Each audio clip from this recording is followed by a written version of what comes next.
প্রিয়ারা নতুন কটেজে এসেছে। 7 দিন হয়ে গেছে। তার পরীক্ষার আর মাত্র 12 দিন বাকি আছে। প্রিয়া পড়াশোনা নিয়ে দারুণ ব্যস্ত। সেই যে প্রথম দিন এসেছিল, এর মধ্যে আর একদিনও কটেজ থেকে বের হওয়া হয়নি। বাকি রুমের মালিকরা অনেক আগেই চলে এসেছে। সকাল সকাল সবাই যার যার মতো অফিসের কাজে বেরিয়ে যায়। সে বেরিয়ে যাওয়ার পর কটেজ পুরো একা থাকে প্রিয়া। তাই আর বের হওয়া হয় না কোথাও। প্রথম দিনের বক্তব্য অনুযায়ী মোটেও ঘর বারান্দা নিজের মতো সাজাতে পারেনি। পারবেই কীভাবে? বই রেখে ওঠার সময় পেলে তবেই তো বাকি কাজ। টানা পড়তে পড়তে ঘাড় কোমর ব্যথা করছে তার। ঘড়ির দিকে তাকালো। ঘড়ির কাঁটা সন্ধে 6টা। এবার ফিরতে অনেক দেরি। খিদেও পেয়েছে এই অসময়ে। ফোনটা হাতে নিয়ে বেরিয়ে এলো রুমের বাইরে। যথারীতি সবার রুম লক করা। নিচের আলো জ্বালানো হয়নি এখনো। সে বুঝতে পারল বুয়া এখনো আসেনি রাতের রান্না করতে। রাতের ডিনার তাদের একসাথে করার কথা থাকলেও আসার পরে একদিনও কেউ একসাথে কোনো বেলায় খাবার খেতে পারেনি। এত ব্যস্ত সবাই, একসাথে আর খাবে কি? খাওয়ার সময়টাই তো পাচ্ছে কি না এটাই সন্দেহ। কী মনে করে প্রিয়া আজ নিচে নেমে এলো। দোতলা থেকে একতেরা অন্ধকার না না লাগলো। নিচে নামার পর ভালোই অন্ধকার লাগলো আশেপাশে। অদূরে তাদের বাকি কটেজগুলো থেকে কোনো আলো জ্বলেনি এখনো। হাঁটতে হাঁটতে অনেকটা দূরে চলে এলো সে। জায়গাটা দারুণ সুন্দর। ছোট্ট একটা লেকের মতো। লেকের সামনের সাইডে ফাঁকা। একটু দূরে বোধহয় খাদ। বোঝা গেল তারই সমতল থেকে অনেকটা উঁচুতে আছে আর কি। দূরের সবুজ গাছপালা ঘেরা পাহাড়ের ছায়া এসে পড়েছে লেকের পানিতে। অপূর্ব দৃশ্য। নিশ্চয় সকালে সূর্য ওঠার সময় আরও রোমাঞ্চকর লাগে। প্রিয়া ঠিক করে নিল কাল ভোরে আসবে একবার এ জায়গায়। একটা পাথরের উপর বসলো সে। লেকের পানিতে পা ভিজিয়ে এত শান্তি লাগছে তার। ফোনে একটা গান চালিয়ে গুনগুন করে গলা মেলালো তার সাথে। ভাইয়া, আমি কটেজে ফিরছি তাহলে। বাকি হিসাবটা মিটিয়ে তুমি চলে এসো। আজ রিয়ানদের বলে দিয়েছি আজকে কাজ দ্রুত শেষ হবে। বেশিক্ষণ থাকার প্রয়োজন নেই। আমার গা চিটচিট করছে। রুমে ফিরে শাওয়ার না নিলে নয়। বেশ, তুই যা, আমি বাকিটা সামলে আসছি। অয়নের সাথে কথা শেষ করে আকাশ বাইক নিয়ে বেরিয়ে পড়ছে। প্রচণ্ড গরম পড়েছে। কনস্ট্রাকশন সাইডে সারাটা দিন একদম অসহ্য লাগছে তার। এখানে আসার পর থেকে শ্বাস ফেলার সময়টা অবধি পাচ্ছে না তারা কেউ। খুব ইচ্ছে হচ্ছে বাবা চাচাদের নিয়ে এসে কয়েকটা দিন দায়িত্ব দিতে। বুঝুক, শহরে বসে দায়িত্ব নেওয়া, কমান্ড দেওয়া, আর এরকম প্রত্যন্ত অঞ্চলে পাহাড়ের উপর বসে দায়িত্ব নেওয়াটা কি পার্থক্য। বোনটার জন্মদিন সামনে, এর মধ্যে সে আর অয়ন একবার বাড়ি না ফিরলেই নয়। আকাশ কটেজে ফিরে রুমের দিকে এগোলো। নিচতলার মেইন দরজা খোলা। কেউ কি এসেছে? দোতলায় তাকালো না, কোনো লাইট তো জ্বলছে না। নিজের রুমে চাবি নেবে দিতে পাশের রুমে তাকালো। রুমের ভেতরে আলো জ্বলছে। যাক, প্রিয়া তাহলে রুমে আছে। আকাশের খুব ইচ্ছে হলো রুমটাতে নক করতে, মেয়েটাকে এক নজর দেখতে। পাশাপাশি রুম থেকেও মেয়েটার সাথে তার 5 দিন হলো দেখা হয় না। সে নিজেও ব্যস্ত থাকে। রাত 2-3টায় ফিরে। মেয়েটা সারাদিন পড়াশোনা নিয়ে ব্যস্ত। দীর্ঘশ্বাস নিয়ে রুমে ঢুকে গেল সে।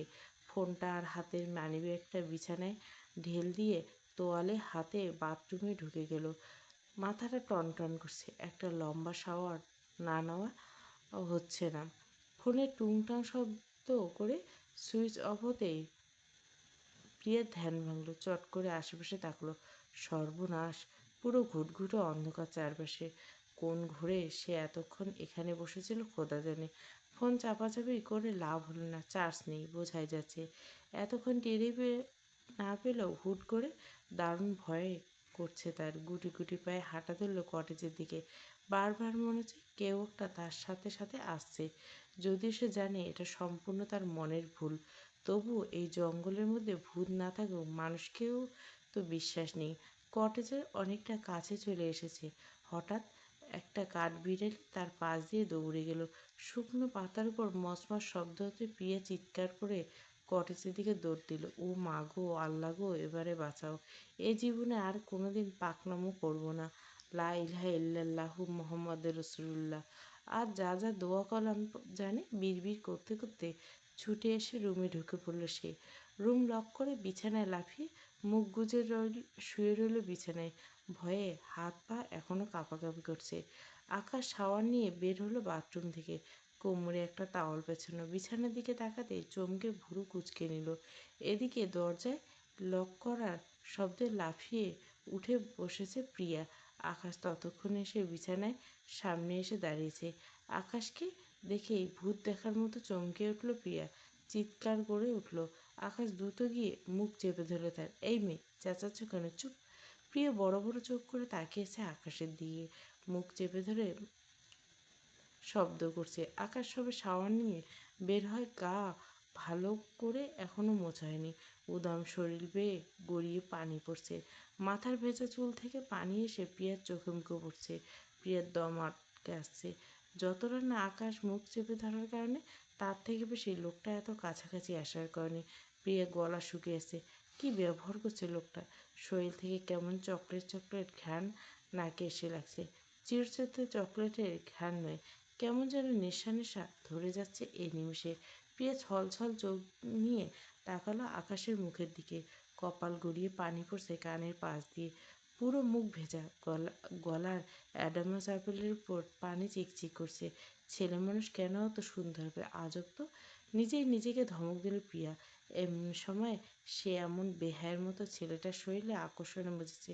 ছি! আকাশ এত কাছে দুজনের অস্তিত্ব টের পেয়ে ছিটকে দূরে সরে গেল। হাত বাড়িয়ে শার্ট আর প্যান্ট হাতে নিয়ে প্রিয়া কিছু বলার আগে সে এক সাইডে গিয়ে দ্রুত হাতে পড়ে নিল। প্রিয়া নিজে মুখে হাত চাপা দিয়ে হয়ে বসে আছে। দারুণ চমকে গেছে সে। তোয়ালে চেয়ারে ঢেল দিয়ে দু হাত বুকের উপর ভাঁজ করে বিছানার কিনারে সমানে দাঁড়ালো প্রিয়া। প্রিয়া এবার যেন হুঁশে ফিরল। লাফ দিয়ে নামলো বিছানা থেকে। মুখোমুখি চোখ গরম করে দাঁড়ালো আকাশের সামনে। কোমরে হাত রেখে দাঁত কিটমিট করে প্রশ্ন করলো, আপনার কি মাথায় সমস্যা আছে? আকাশ চোখ মুখ কুঁচকে তাকিয়ে রইল। মেয়েটা বলে কি তার সমস্যা আছে কি না এটা জিজ্ঞাসা করছে। আকাশ কিছু বলার আগে আবার প্রিয়া বলে উঠল, কী হলো? চুপ করে আছেন কেন? কোনো কমন সেন্স নেই কেন? আকাশ এবার ধমকে উঠল, মহা বেয়াদব মেয়ে! তুমি কার সাথে কিভাবে কথা বলতে হয় বাবা মা শেখায়নি? খবরদার বাবা মা তুলে কথা বলবে না। কে বেয়াদব? কাকে বেয়াদব বলছেন? অসভ্যতা আপনি! আপনাকে কেউ কিছু শেখায়নি? একটা থাপ্পড় মারব বেয়াদব! প্রিয়া থামল না মোটেও, বরং রেগে বলল, আশ্চর্য! রুমে নক না করে ঢুকলেন আপনি আর ধমকাচ্ছেন আমাকে? চরিত্রের ঠিক নেই অথচ দোষ দিচ্ছেন আমাকে, লজ্জা করে না? আকাশ ভেবে পেল না মেয়েটা অতটা বেয়াক্কেল কেন। সে ঢুকেছে ওর রুমে, নাকি ওই হুট করে এসে সোজা বিছানায় দখল করে শুয়ে ছিল এতক্ষণ? কড়া গলা বলে, না তো করে না, একদম করে না, কারণ ভুল রুমে তুমি ঢুকেছো, আমি না। প্রিয়া চমকে গিয়ে এদিক ওদিক তাকানো শুরু করলো। হায় হায়, তাই তো! এটা তো তার নিজের রুম না। ভালো করে খেয়াল করে বুঝলো এটা আসলে আকাশের রুম। দৌড়ে রুমে ঢুকে পড়েছে, তাড়াহুড়ো করে খেয়াল করেনি এবার কি হবে। সে হতভম্ব হয়ে তাকিয়ে রইল আকাশের দিকে। কী হলো? এখনো চুপ? কি কি যেন বললে? আমি কি কি চরিত্রহীন? প্রিয়া মাথা নিচু করে নিল। লোকটা দারুণ রেগে গেছে, কণ্ঠটা কেমন যেন শোনাচ্ছে। চোখটা লাল হয়ে গেছে প্রিয়ার ঢোক গেলে। আকাশ ততক্ষণে তার দিকে এগিয়ে এসেছে অনেকটা। আপনি এগোচ্ছেন কেন? দূরে সরুন। ভুল হয়েছে আমার। আকাশ সরল না, বরং আরও এক পা করে এগোতে থাকে প্রিয়ার দিকে। চরিত্রহীনরা যা করে আমি যদি এখন তাই করি তখন? আকাশের কণ্ঠ আগের থেকে আরও অন্যরকম শোনাচ্ছে, কেমন একটা রাগ আর মাতাল করা কণ্ঠের মিশ্রণ যেন। আমি কিন্তু চিৎকার করবো, সবাইকে ডাকবো। আকাশ এবার বাঁকা হাসলো, হাসকি স্বরে বলল, কিন্তু কটেজে আপাতত তুমি আর আমি ছাড়া কেউ নেই। প্রিয়া পেছোতে পেছোতে দেওয়ালে ধাক্কা খেলো, ঘাড় ঘুরিয়ে বুঝলো আর পেছনের রাস্তা নেই। আবার এগোচ্ছেন আপনি? আকাশ মাতাল চাহনি দিল প্রিয়ার দিকে। ধক করে উঠল তার বুকের ভিতর। মেয়েটা ঘেমে নেমে একাকার। এসির মধ্যে মেয়েটা ঘামছে, রীতিমতো হাঁপাচ্ছে যেন। আকাশ শেষ এক পা এগিয়ে এলো। এক একদম প্রিয়ার শরীর ছুঁই ছুঁই অবস্থা। বাঁ হাত প্রিয়ার মাথার কাছে দেওয়ালে রাখলো, বুকে এলো তার মুখের দিকে। আবার হাসকি স্বরে বলল, আরে হাঁপাচ্ছ কেন? ঘামছ? এক্ষুনি এত উত্তেজিত হলে চলে? আকাশের শ্বাস এসে পড়ছে প্রিয়ার মুখে। গরম বাতাস এসে কেঁপে কেঁপে উঠছে এবার। ধূপপুকানি বেড়ে গেছেও কেন? ইস, এই লোকটা এমন কাছে এলে একটা অসহ্য ঘ্রাণ এসে লাগে তার নাকে। ঘ্রাণটা ড্রাগ নাকি আশ্চর্য! না হলে সে হাত পায়ে বল পায় না কেন? আকাশের সা- হাত শার্টের বোতাম ছোঁয়াতে প্রিয়া আবার চমকে উঠল। মৃদু চিৎকার দিয়ে বলল, সরুন বলছি। আরে, আপনি শার্টের বোতাম খুলছেন কেন? আকাশ ততক্ষণে উপরের দুটো বোতাম খুলে ফেলেছে। মেয়েটাকে বলছে ঠিকই, কিন্তু এবার খেয়াল করলো সে নিজেই ঘেমে গেছে এবং বুকের বাম পাশটায় রীতিমতো কেউ হাতুড়ি পিটা করছে। মেয়েটার মুখের কাছে তার মুখ, একে অপরের নিঃশ্বাসের গরম বাতাস অনুভব করতে পারছে। আকাশ নিজেকে কি কন্ট্রোল করতে পারছে নাকি? সে এভাবে এত কাছে যাচ্ছে কেন? মেয়েটা নিজেকে চিনতে পারছে না সে নিজে? মুখটা আবার মেয়েটার কানের কাছে নিয়ে গেল, ফিস ফিস করে বলল, ছুঁয়েছি আমি। ছোঁয়ার আগেই তো চরিত্রহীন বদনাম দিচ্ছ। তাহলে কিছু না করে বদনাম কেন নেব? Let me feel you what is called characterless and the feeling of my touch. আকাশের কণ্ঠে ছিল কি যেন ছিল। প্রিয়ের সিদ্ধারা বয়ে শীতল একটা স্রোত বয়ে গেল। শরীর ঘেমে ভিজে জবজবে হয়েছে। লোকটা চোখে চোখ রেখে তাকিয়েছে। শরীর শিরশির করছে। লোকটা তো তাকে সত্যি স্পর্শ করেনি। আকাশ দিক বিদিক শূন্য হয়ে তাকিয়ে আছে প্রিয়ার দিকে। মেয়েটা চোখের পাতা কামছে, ঠোঁট বারবার কামড়াচ্ছে যথারীতি স্বভাব মতো। গোলাপি ঠোঁটখানা ভিজে চিকচিক করছে। তসরের দিকে তাকাচ্ছে না এখন, নাকের পাটটা ফুলাচ্ছে। কেঁদে ফেলতে চাচ্ছে বোধহয়, না চাইতো চোখ দুটো আর একটু নিচু দিকে গেল। মেয়েটার গলায় ওড়না নেই। বিছানা থেকে ওঠার সময় এতটাই চমকে গেছিল আর রেগে তেড়ে এসেছিল, গায়ের ওড়নাটা যে মেঝেতে পড়ে আছে খেয়াল করেনি। গলার একটু নিচে বুকের বাম পাশে একটা কালো কুচকুচে তিল দেখা যাচ্ছে। জামার গলা বড় হয় নিষিদ্ধ জায়গার ভাঁজ বোঝাচ্ছে। মেয়েটা জোরে জোরে শ্বাস নিচ্ছে বিদায় বুকটা ওঠানামা করছে। আকাশের শরীর একটা ঝাঁকি দিয়ে উঠল। বুকের হার্টবিট অস্বাভাবিক জোরে চলছে। মেয়েটার শরীরের ঘ্রাণ মাথাটা যেন আরো ফাঁকা করে দিচ্ছে। আবার মুখ দিকে তাকালো। প্রিয়া এখনো মাথা নাড়িয়ে আছে নিচের দিকে, ঠোঁট কামড়ে ধরছে একটু পরপর। ঠোঁটের দিকে তাকিয়ে রইল। নিজের ওষ্ঠের উপর একটা তিল আছে। আকাশের শরীর বিদ্রোহ করছে তার হাত দিয়ে ওই ভেজা ঠোঁটটা তিল স্পর্শ করতে। হঠাৎ যেন নিয়ন্ত্রণ হারালো। ডান হাত বাড়িয়ে বৃদ্ধা আঙ্গুল দিয়ে নিচের ঠোঁটে স্লাইড করলো একবার। প্রিয়া স্তম্ভিত হয়ে চট করে তাকালো আকাশের দিকে। আকাশ তখনও তাকিয়ে আছে প্রিয়ার ঠোঁটের দিকে। হাতটা সরালো না ঠোঁট থেকে। গলাটা শুকিয়ে গেছে, ঢোক গিলল। প্রিয়া বাধা দিতে পারছে না। আকাশ বোধহয় চাইছে প্রিয়া বাধা দেব অনর্থ হওয়ার আগে।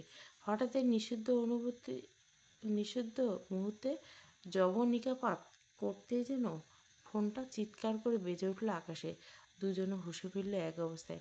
আকাশ নিজের অবস্থান টের পেয়ে ছিটকে সরিল। বিছানা থেকে হাত বাড়িয়ে ফোনটা হাতে নিয়ে কল কেটে কপাল চেপে ধরল সে। Shit shit shit. প্রিয়া ততক্ষণে দেওয়ালে সেটে দাঁড়িয়েছে। খেয়াল করলো তার ওড়নাখানা সামনের মেজ দিয়ে। নিচের দিকে একবার তাকালো, বুকের উপর ওড়না নেই। লজ্জায় লাল হয়ে গেল মুখটা। এতক্ষণ তার মানে এইভাবেই ছিল সে। ইস, কি লজ্জা! তার এখন মাটি খুঁড়ে ঢুকে যেতে মন চাচ্ছে। আকাশ পিছন ফিরল না, অস্বাভাবিক গলা বলে, গেট আউট। প্রিয়া কাপা হাতে ওড়নাটা তুলে নিল, আকাশের দিকে ফিরল।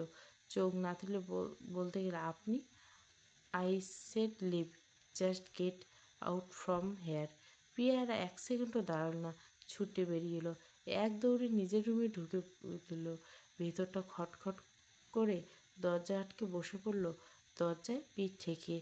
কয়েক মিনিট আগের ঘটনা ভেসে উঠল তার, লাগলো চোখের সামনে। ইস, কি লজ্জা! দু হাতে মুখ ঢেকে ফেলল সে।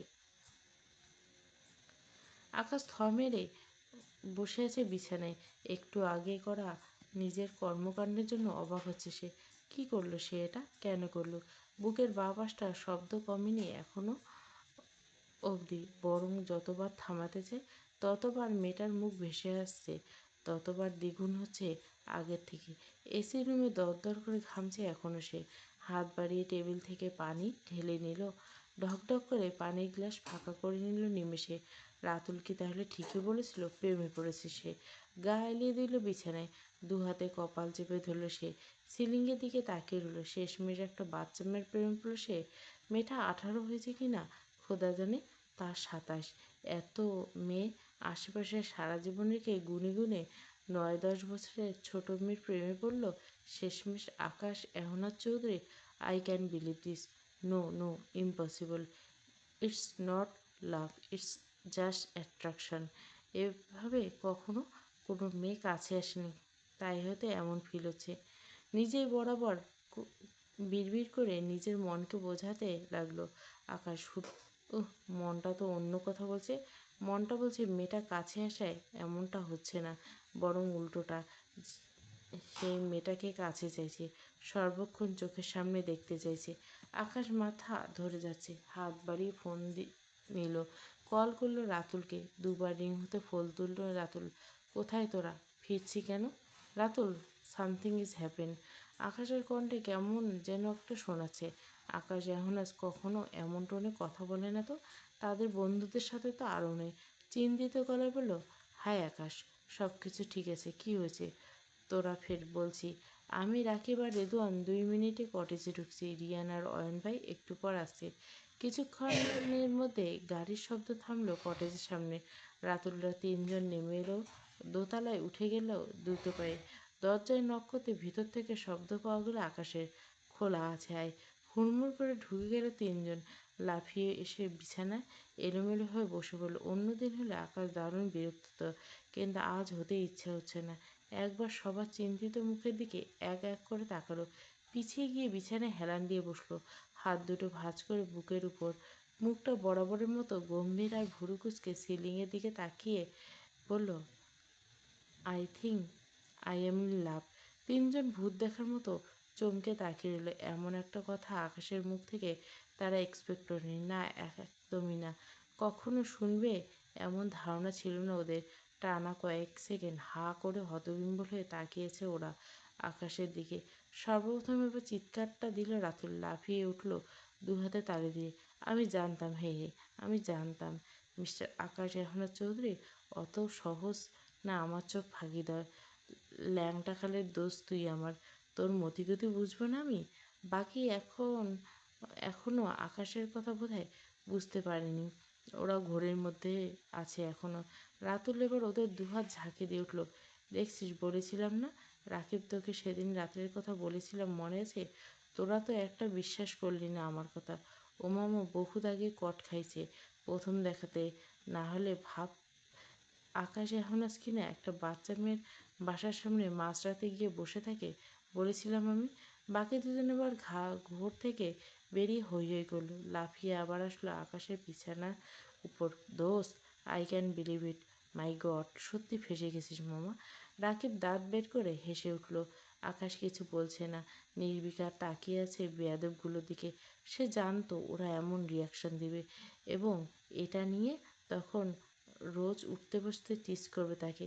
3জনে একে অপরের উপর গড়িয়ে পড়ে হাসতে হাসতে আকাশ ধমক দিল ওদের, থামবি তোরা? বিষয়টা এতটা নর্মাল নয়। মেয়েটা আমাকে ভালোবাসবে কেন? আকাশের এহেন কথায় বাকি 3জন যেন আসমান থেকে ঠাস করে মাটিতে পড়ল। এ আবার কেমন কথা? আকাশ এখন আজ ভালোবাসে অথচ মেয়েটা বাসে না? বাসবে না মানে? এটা অসম্ভব। আকাশের মাথাটা গেছে প্রেমে পড়ে। রাতুল কপাল চাপড়ে উঠল। তুই কি প্রেমে পড়ে পাগল হয়েছিস আকাশ? তোকে ভালোবাসবে না এটা সম্ভব? তুই ডাকলে মেয়েরা মৌমাছির মতো ছুটে আসে। তোর যা পার্সোনালিটি, মাঝে মধ্যে নিজের জন্য আফসোস হয় কেন মেয়ে হয়ে জন্মালাম না। রাকিব বুক ঝাঁকালো রাতুলের দিকে। শালা! রাতুল কটমট করে তাকালো রাকিবের দিকে। শালা কাকে বলিস? হ্যাঁ, কে তুই? উল্টোপাল্টা কথায় আকাশ বিরক্ত হলো। ছেলেগুলো অযথা বেশি কথা বলে। দেখ, প্রথমত মেয়েটা বাকি মেয়েদের মতো নয় একদম। আর তার জন্য এই আকাশ এখনও চৌধুরীর মেয়েটা প্রেমে পড়ছে। আর মেয়েটা বয়সে অনেকটা ছোট, ইমমেচিওর অনেক। ভালোবাসাও কি বোঝে এখন? রাকিব চোখে মুখে কপট গম্ভীরতা আনে। আকাশের দিকে সিরিয়াস ভঙ্গিতে তাকায়। এখনকার মেয়ে সম্পর্কে তোর কোনো আইডিয়া আছে? এখনকার মেয়েরা নিজে ফিডার খাওয়ার বয়সে দেখবি ছেলেদের। আকাশ চোখ মুখ কুঁচকে বিরক্ত ভঙ্গিতে তাকায় রাকিবের দিকে। কথাবার্তা সামলে বল, রাকিব, মেয়েদের রেসপেক্ট রেখে কথা বল। সবাইকে একরকম হয় না, ভুলে যাস না। তাছাড়া প্রিয়া মোটেও সেই ক্যাটাগরি মেনে কোন দিক দিয়ে নয়। আরেক দফা চমকে ওঠে রাকিব আর রেদন। প্রিয়া? প্রিয়া মানে কি? দুজন দুজনের দিকে ফট করে তাকায়। এবার আকাশের দিকে তাকায়। প্রিয়া তো শিয়ার বোন। এখানে আসার পর একদিন দেখা হয়েছে মেয়েটার সাথে, তখন কথা হয়নি। কোইন্সিডেন্টলি তার আর রেদওয়ানের সাথে দেখা হয়। সে পরিচয় করে দিল মেয়েটা। জাস্ট সালাম দেয়, ওরা উত্তর নেই। ব্যাস এই অবধি। দারুণ মিষ্টি টাইপের একটা মেয়ে, পুতুল টাইপের। এর মধ্যে আকাশ এই মেয়ের প্রেমে পড়লো কীভাবে? মাথার উপর দিয়ে যাচ্ছে তাদের। দুজনে আবার তাকালো রাতুলের দিকে। সে অবাক হয়নি, হাসছে সে। রাকিব হাত দিয়ে পাশের রুমের দিকে ইশারা করলো। রাতুল উপর নিচ বাঁকালো। রাকিব রেদওয়ান পারলে এবার ওদের গলা টিপে দেয়। রেদওয়ান হতাশ গলায় চিৎকার করে বলল, কিরে ভাই, এত বড় কাহিনী জানাসনি মানে? শিয়ার বোনের প্রেমে উল্টে পড়ে গেলি তাই না? তার সাথে গলা মেলার রাকিব একই সুরে বলল, তোর বড় ভাইটা প্রিয়ার বড় বোনের উপর দিয়ানা হয়ে দেবদাস হয়ে বসে আছে আজ এতগুলো বছর। এখানে সেম কটেজ নিলাম প্ল্যান করে ওদের জন্য, তাও এখনো কিছু সমাধান করতে পারলাম না। তুই শালা ওরই ছোট বোনের উপর দিয়ে নিলে, বাবা তোমার বিচার। আকাশ চিন্তিত মুখে উঠে দাঁড়ালো। জানলার পাশে গিয়ে পকেটে হাত গুজে বাইরে তাকালো। গম্ভীর গলা বলল, এটার জন্যই তোদের ডেকেছি। আমি এক্ষুনি প্রিয়াকে কিছু বলতে চাই না, আর না তো বোঝাতে চাই। আমি চাই ও নিজে রিয়েলাইজ করুক আমার আশেপাশে থেকে। ওর বয়সটা কম, এখনও ম্যাচুরিটি আসেনি আমাকে সামলানোর। সামনে ওর পরীক্ষা। আমি চাই না এখন ওর কনসেন্ট্রেট অন্যদিকে যাক। সময় দিলাম ওকে, ও নিজেই আমার প্রেমে পড়বে, ও নিজেই আমাকে চাইবে। আমি এনশিওর করব সেটা। জাস্ট সময়ের বিষয়টা এখন। তিনজনে মন দিয়ে শুনছে আকাশের কথা। আকাশ কী বলতে চাইছে বোঝার চেষ্টা করছে। আকাশ পর ঘুরে দাঁড়ালো বন্ধুদের দিকে। ওরা সবাই বিছানায় আতশোয়া হয়ে কেউ গালে হাত দিয়ে আকাশের দিকে তাকিয়েছে। প্রিয়াকে নিয়ে আমি সিরিয়াস। যদি বলিস কখনো কিভাবে, আমি জবাব দিতে পারবো না। যদি জোর করিস ভালোবাসি কি না এটা জানতে, তবুও জবাব নেই আমার কাছে। কিন্তু প্রথম দেখায় আমার হার্টবিট সেই যে থমকে গিয়েছিল, আজ অবধি ওকে দেখলে আমি স্বাভাবিক হতে পারি না। এমনটা আগে কখনো হয়নি। কোনো মেয়ে কাছে গেলেও না, আজকাল হয়। বুকের ভেতর দুমড়ে মুচড়ে ওঠে ওকে না দেখলে। নিঃশ্বাস আটকে আসতে চায় ও দূরে থাকলে, আবার কাছে আসলেও নিঃশ্বাস আটকে আসে। নিজের মধ্যে পিষে ফেলতে মন চায়। I can control myself, just কান।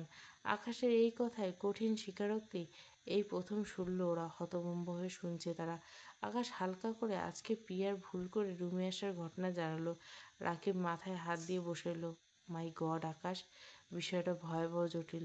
তোদের দেখছি বিয়েটা পড়িয়ে দেওয়াই দরকার, অ্যাজ সুন অ্যাজ পসিবল। বাকিরা হু হু করে হেসে সম্মতি জানালো। আকাশ ধাপ করে এসে বিছানায় শুয়ে পড়ল। আমারও তাই ফিল হচ্ছে। আবার না কোনো ভুল হয়ে যায়। ওরা আজ আকাশকে যত দেখেছে তত অবাক হচ্ছে। ওরা ভেবেছিল এত টিজ করায় আকাশ ওদের ধমক দিবে, তা না করে কি সুন্দর সহজে স্বীকার করে নিল। রাতুল হাত রাখলো আকাশের কাঁধে। আকাশ, আমরা যতই টিজ করি তোকে, আমরা খুব খুশি, বিশ্বাস কর। তোকে তো আমরা চিনি নাকি, তুই মেয়েটাকে অনেক ভালোবাসিস। আমরা সেটা সবটা বুঝে গেছি। আমরা তোর ভাই, সবসময় আছি তোর সাথে। কি করতে হবে এখন সেটা বল। তোর যুক্তিতে একদম ঠিক। প্রিয়া সত্যি অনেক ছোট, সবে 18। ভালোবাসা কি ওকে বুঝতে হবে নিজেকে। আমার বিশ্বাস ও বুঝবে। আকাশ রাতুলের হাতে হাত রেখে হালকা হাসে। প্রিয়ার আগে আমাদের ভাইয়ার আর শিয়ার বিষয়টা সলভ করতে হবে। রেদওয়ান মাথা চুলকায়। এত সহজ বলে তো মনে হচ্ছে না। নিয়াজ সাহেব বলল সেদিন নাকি অয়ন ভাই ডেকেছিল শিয়াকে। বেশ খানিকক্ষণ পর শিয়া কাঁদতে কাঁদতে বেরিয়ে যায়। তারপর অয়ন ভাই রেগে বেরিয়ে গেছে অফিস থেকে। রুম পরিষ্কার করতে গিয়ে দেখে পুরো রুমের উপর ভূমিকম্প হয়ে গেছে একটা। আকাশ কপাল কুঁচকে চোখ বন্ধ করে নেয়। সে জানে সবটা, সব শুনেছে সে। এটা বুঝতে পারছে ওদের দুজনে এক ফোঁটাও কিচ্ছু স্বাভাবিক হয়নি। যা করার তাকেই করতে হবে এখন। প্রিয়া আজকে কিছুতেই পড়ায় মন দিতে পারছে না। টেবিলে স্থির হতেই পারছে না একদণ্ড। কি হচ্ছে তার সাথে? অস্থিরতা কমছে না। আজ হঠাৎ তার খেয়াল হলো এই লোকটা আশেপাশে, তার এমন লাগে কেন? কই অন্য সময় তো হয় না। রিমিকে জিজ্ঞাসা করতে হবে বিষয়টা। সে আবার প্রেম বিষয়ক পিএইচডি করা কিনা। ডায়াল করলো রিমির নাম্বারে। এই কয়েকবার টানা কল করেই গেল। ফোন তুলল না কেউ। ঘড়িতে সময় দেখলো রাত 10টা। এখনই নিশ্চয়ই ঘুমায়নি। একটু পর আবার কল দেবে ঠিক করলো। বারান্দায় এসে দাঁড়ালো। ঝিরিঝিরি বাতাস, বৃষ্টি কি নামবে? নামবে হয়তো। প্রিয়া বুকের বাঁ পাশে হাত দিল। ধুকপুক ধুকপুক। 18 বছরের কিশোরী জীবনে বুকের ভিতর অজানা এমন উথাল পাতাল আগে কখনো অনুভূতি হয়নি বোধহয়। না, সত্যি হয়নি। কি এটা? প্রেমে পড়েছে সে। এমা ছিছি, এসব ভাবছে কে? নিজেকে ধমক লাগায় প্রিয়া। কতটুকু জানিস লোকটার সম্পর্কে তুই? আশ্চর্য। দেখা হয়েছে হাতে গোনা কয়েকবার। এর মধ্যে কি এমন দেখলো সে? না, আর কিছু ভাবতে পারছে না। মাথাটা ঝিমঝিম করছে। লোকটার কথা ভাবলে মাথা ব্লাঙ্ক হয়ে আসতে চায়। চোখ বন্ধ করে দীর্ঘশ্বাস ফেলল। সাথে সাথে ভেসে উঠল আকাশের মুখটা। কেমন যেন সেই ঘ্রাণটা ভেসে আসছে এখনো। নিজের গায়ে একবার শুকলো। তার শরীর থেকে আসছে। শরীর শিরশির করে কাঁপছে। বেহা মনটাকে থাপড় মারতে মন চাচ্ছে।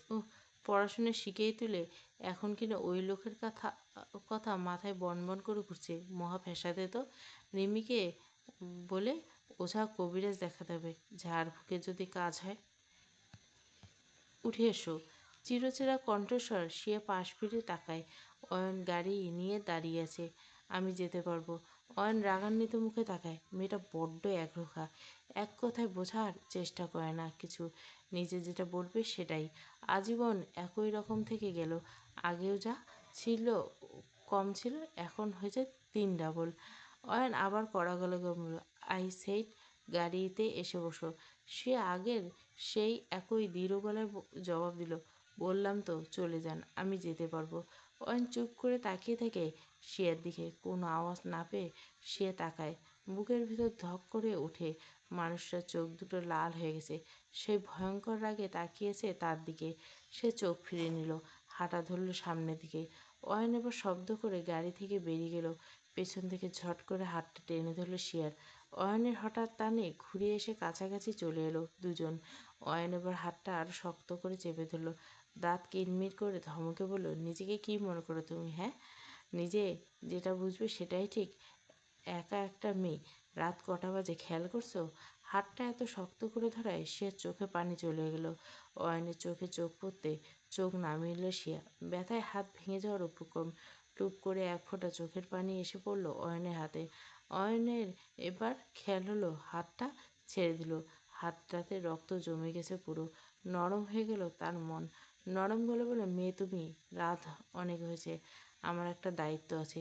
তোমাকে এভাবে একা রেখে আমি যেতে পারি না। ব্যক্তিগত কিছু থেকে না হোক অফিসের বস হিসেবে তো লিফট দিতেই পারি। তাছাড়া যাচ্ছি তো একই বাড়িতে নাকি?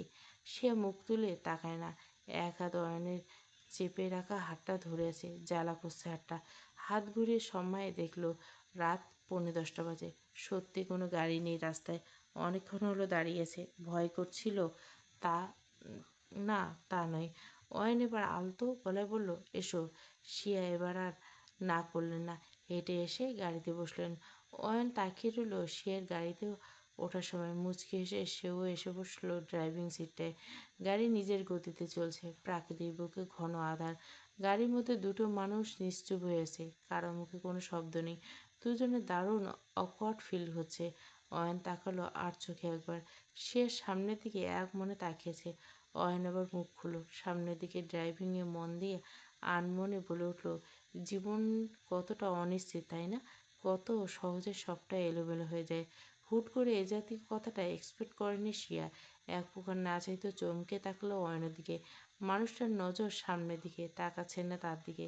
সময় থাকতে আমরা কিচ্ছু বুঝি না, কাউকে বুঝি না। আফসোসটা পরে করতে হয়। এটা বোধহয় অন্যায়।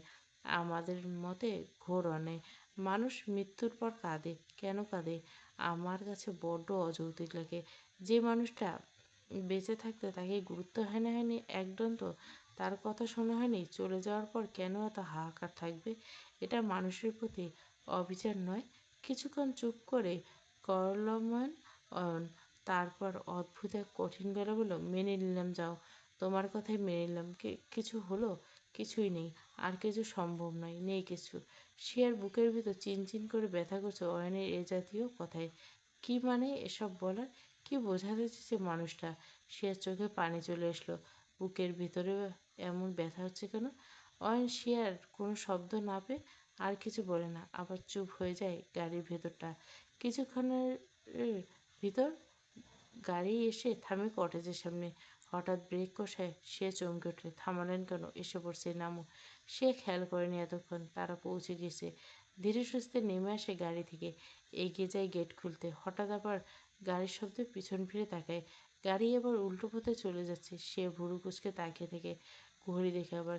এত রাতে কটেজে না ফিরে কোথায় চলে গেল মানুষটা? ওদিকে বা কেন গেল? সে ঠায় দাঁড়িয়ে থেকে বেশ কিছুক্ষণ। গাড়ি চোখের আড়াল হলে দীর্ঘশ্বাস ফেলে এগিয়ে আসে রুমের দিকে। ঘরে ঢুকে ব্যাগটা রেখে প্রিয়ার রুমের দিকে এগোয়। ভিতরের দরজাটা খোলা। তার রুমটা একবার চোখ বুলে সুন্দর করে গুছিয়ে রাখা। নিশ্চয় প্রিয়া রেখেছে। প্রিয়ার রুমে এসে দেখে প্রিয়ার পড়ার টেবিলে মাথা গুজিয়ে আছে। কারো হাঁটার আওয়াজে ছিটকে দাঁড়িয়ে পড়ে। হুট করে প্রিয়ার এমন চমকে উঠে দাঁড়িয়ে পড়ায় সেও দু কদম পিছিয়ে যায়। প্রিয়া ঘুরে বোনকে সামনে দেখে বুকে হাত দিল। ভয় পাইয়ে দিয়েছিলি তো, ডাকবি না আমাকে? সে কোমরে হাত দিয়ে বোনের দিকে তাকায়। চমকে তো আমি উঠেছি, এমন লাফিয়ে উঠলো কেন? কি ভাবছিলি এমন করে? প্রিয়া চোখ মুখ ফ্যাকাশে হয়ে ওঠে সাথে সাথে। কি ভাবছিলাম সেটা কিভাবে বলবো? আজ যেটা হয়েছে আপুকে সেটা কিছুতেই বলতে পারবো না। কিন্তু ভেবেও তো কুল পাচ্ছে না কিছু। নিজের মধ্যে রাখতে ইচ্ছা হচ্ছে না একদম। কিরে চুপ করে আছিস কেন? কিছু হয়েছে? শরীর ঠিক আছে? প্রিয়ার চোখ মুখ তার এহেন অবস্থা দেখে শিয়া এসে তসর লাগায়। গলায় হাত রেখে জিজ্ঞেস করে জ্বর এসেছে কিনা দেখতে চাইল। প্রিয়া বোনের হাত হালকা হাতে সরিয়ে নিল। বিছানায় পা ঝুলে বসলো। কিচ্ছু হয়নি, ঠিক আছে। হুট করে ডেকেছিস, ভয় পেয়ে গেছিলাম আর কি। সে পাশে বসে এবার বোনের মুখের দিকে তাকায়। মুখটা কেমন কালো হয়ে গেছে। সারাদিন খুব ধকল যায় কিনা। উঠে দাঁড়ালো। সে দিকে না ফিরে ওড়না গায়ে জড়াতে যেতে বলল, তোর মাথা ধরেছে জানি, চা খাবি? নাকি একেবারে খাবার নিয়ে আসবো? সে নিজে উঠে দাঁড়ায়। বোনের দিকে তাকিয়ে মৃদু হেসে বলে, খাবারই আন, খিদে পেয়েছে। আর চা খেলে রাতের ঘুমটা কেটে যাবে। অথচ আমার ঘুমের দরকার। আনছি, তুই ফ্রেশ হয়ে নে। প্রিয়া দাঁড়ায় না। বোনের জন্য খাবার আনতে নিচে চলে যায়। সে নিজের রুমে আসে, জামাকাপড় হাতে নিয়ে বাথরুমে ঢুকে। মা, বলছি তো আমরা এখন কিছুতেই যেতে পারবো না, বিশ্বাস করো। আর একটু বোঝার চেষ্টা করো। ওপাশ থেকে মা শুনলো বা বুঝলো বলে মনে হলো না, উল্টে আরও বেশি করে একই কথা বলা শুরু করলো। আমারই ভুল হয়েছে, আমারই ভুল হয়েছে বলা। ঠিক আছে, দুটো ছেলে আমার। একটা ছেলের কাছে আমার কোনো গুরুত্ব নেই। একটা ছেলে মায়ের কথা একবার মনে পড়ে না। তাদের না দেখে তাদের মায়ের কী অবস্থা হয় একজনও বুঝলো না। বলবো না আর আসতে, একদম বলবো না। মায়ের ইমোশনাল ডায়লগে আকাশ হাসে। প্রায় আধ ঘন্টা পর তার মা একই কথা বলে যাচ্ছে। তাদের দুই ভাইকে না দেখে 1 মাস হলো। তাদের দেখার জন্য মন পাগল হয়ে গেছে। দম বন্ধ হয়ে আসছে। আরও কত কিছু সে বোঝাবার হাজার চেষ্টা করছে প্রজেক্টের এখন যে অবস্থা, কোনো কিছুর মূল্যে এখন বাড়িতে ঘুরতে যাওয়া সময় নেই। কিন্তু মা সেটা বুঝলি তবে তো। তখন থেকে ইমোশনাল ব্ল্যাকমেল করে যাচ্ছে। মা শোনো, শোনো আমার কথা, কিচ্ছু বলবি না। তুই আসতে হবে না, তোদের দুই ভাইয়ে যা। আকাশ এবার শব্দ করে হেসে ফেলল মায়ের বাচ্চামো গলা শুনে। কখন বললাম আসবো না এবার? ওপাশের গলা এবার উচ্ছ্বাস দেখা গেল। যদিও পর মুহূর্তে আবার পুরনো ইমোশনাল ভয়েস রূপান্তরিত হলো তার মায়ের গলা। আসবি বাবা, সত্যি আসবি? থাক, এসব মিথ্যে সান্ত্বনা দিতে হবে না। আসবো বললাম তো, সামনের সপ্তাহে আসি। মা বোঝোই তো, তোমার একমাত্র জামাই আমাদের দু ভাইকে যে প্রেশারে ফেলেছে। কীভাবে হুট করে সব ছেড়ে ছুড়ে যাই বলতো? মা আবার শান্ত হলো বোধহয় খানিকটা, নরম গলা বলল, অয়নটার কী হয়েছে বুঝি না, ফোন ধরতে চায় না। তুই ওর খেয়াল রাখবি। কত বলি, এবার দুই ভাই বিয়ে থা কর। বৌমার মুখ দেখি, নাতি নাতনির মুখ দেখি, বুড়ো হয়েছে। আর কতদিন বা বাজাবো? আজ বাচ্চা কাচ্চা না নিলে তাদের কোলে পিঠে মানুষ করবে কীভাবে? একজনও শুনিস না আমার কথা। না শুনলি? এবার ফিরলে দুটোরই একটা গতি আমি করবই। আর তাড়াতাড়ি চলে আসবি। তোদের না দেখা অবধি আমার বুকের ব্যথা কমবে না, মনে থাকে। আকাশ হাসে মায়ের কথা শুনে। নরম গলায় সেও বলে, আসবো মা, আর মন খারাপ করবে না। এখন ঘুমাও, অনেক রাত হলো তো। আমি ভাইয়ের খেয়াল রাখবো, চিন্তা করতে হবে না। আমার না হলে তোমার বড় ছেলের বউ আনার ব্যবস্থা এবার করেই দেব। যাও, কথা দিলাম। মায়ের ফোন রেখে বারান্দায় আসে অয়ন। অয়ন ভাই এখন আকাশ, অয়ন ভাই এখনো ফেরেনি। ফোনটাও তুলছে না। দীর্ঘশ্বাসে নিশ্চয় আবার বাড়ি গিয়েছে। আকাশ দীর্ঘশ্বাস ছাড়ে। ভাইটা তার নেশা করতো না কেন কোনো কালে? ইদানিং রোজকার মাতাল প্রায়। ফোন হাতে কাউকে একটা কল করে শিয়া আর অয়ন ভাইয়ের ম্যাটারটা যতটা সম্ভব জলদি সলভ করতে হবে, না হলে ভাইটা তো নেশাখোরের দলে নাম লেখাবে। সে বারান্দায় এসে বসে আছে অনেকক্ষণ। ঘরে আজ দম আটকে আসলো। প্রিয়া পাশে এসে বসলো। ঝিরিঝিরি বৃষ্টি হচ্ছে, খুব সামান্য দমকা বাতাস। বৃষ্টি চোখে মুখে লাগছে, দারুণ লাগছে। প্রিয়া খুব করে বুঝতে পারছে বোনটা মন আর কোনো কারণে একটু বেশিই খারাপ। জিজ্ঞাসা করবে কি না বুঝে উঠতে পারছে না। বেশ কয়েকদিন আগের বাথরুমের দরজা আটকে বোনের কাঁদার কথাটা তার মনে পড়ে গেল।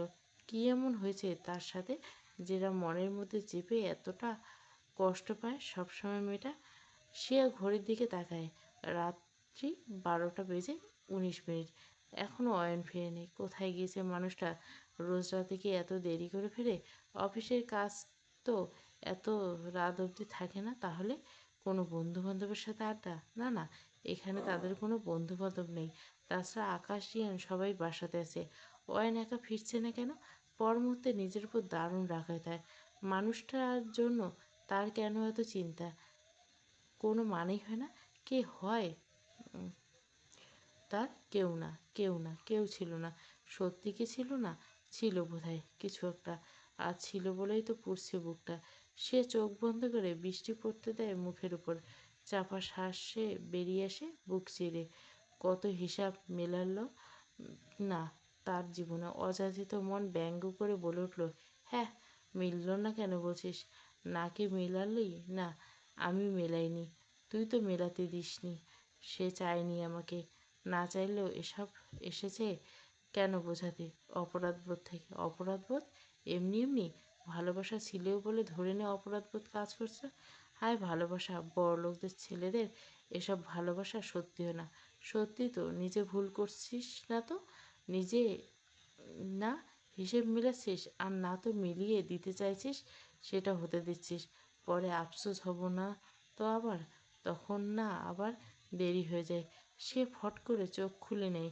নিজের অবচেতন মন তাকে যা বলছে ঠিক একই ধরনের কথা আজ সন্ধ্যায় অয়ন বলল না তাকে। সত্যি কি তার বুঝতে ভুল হচ্ছে? নতুন করে কি আর ভুল হবে? এত বছর পরে এসে কি ঠিক হবে সে ভেবে পায় না। আরও আধ ঘন্টা পর গাড়ি আওয়াজ করে সামনের রাস্তা থেকে।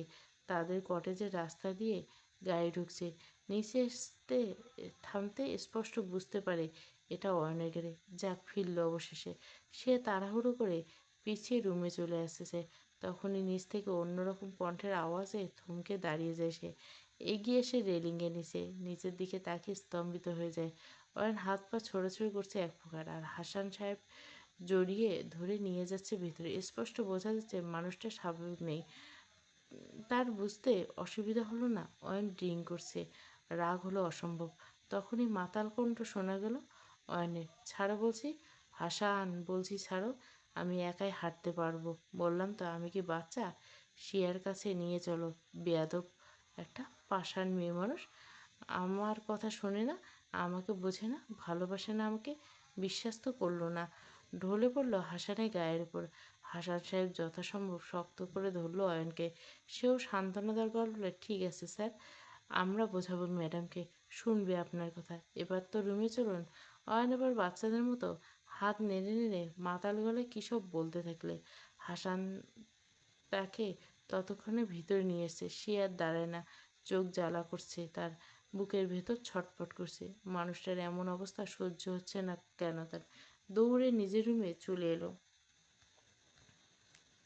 আজকের আবহাওয়া খুব একটা সুবিধার বলে মনে হচ্ছে না। আবহাওয়া অফিস একই কথা বলছে যদিও।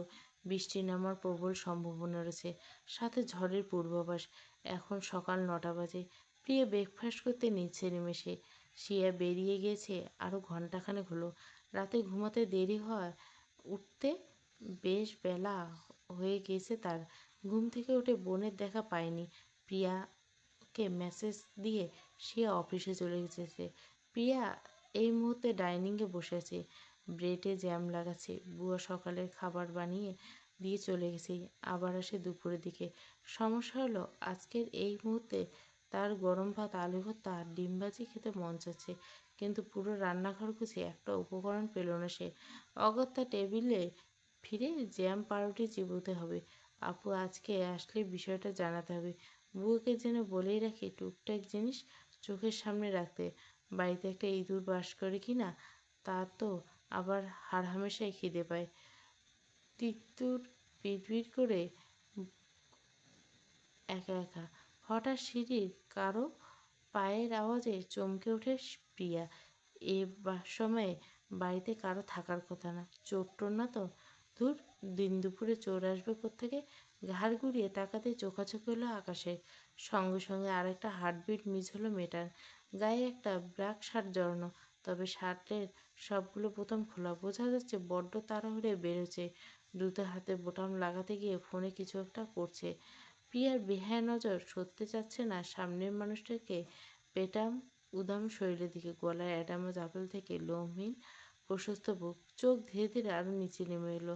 পেটের উপর নিখুঁত আঁকা 6টা রেখা কেমন তেল চিকচিক করছে পুরো। প্রিয়ার হঠাৎ জল তেষ্টা পেল, গলা শুকিয়ে কাঠ, ঢোক গিলল চোখটা। চোখ সরাতে পারছে না। সামনের মানুষটা যেন জাদু করে ফেলেছে। বেহায়া মন আর চোখ। আকাশের হঠাৎ ফোন প্যান্টের পকেটে গুজে নামতে নামতে বোতামে হাত দেয়। ড্রয়িং রুমে প্রিয়াকে দেখে ভয়াবহ চমকে উঠল। এ সময় এই মেয়েটিকে অন্তত এখানে আশা করেনি। দ্রুত হাতে শার্টের বোতামগুলো লাগায়। এক নজর তাকালো প্রিয়ার দিকে। আকাশে তাকানো প্রিয়া আবার বোধহয় টনক নড়ল। এলোমেলো দৃষ্টি ফেলল এদিক ওদিক। চট করে ঘুরে সোজা হয়ে বসলো। মাথা নিচু করে প্লেটের খাবার মুখের সামনে দিল।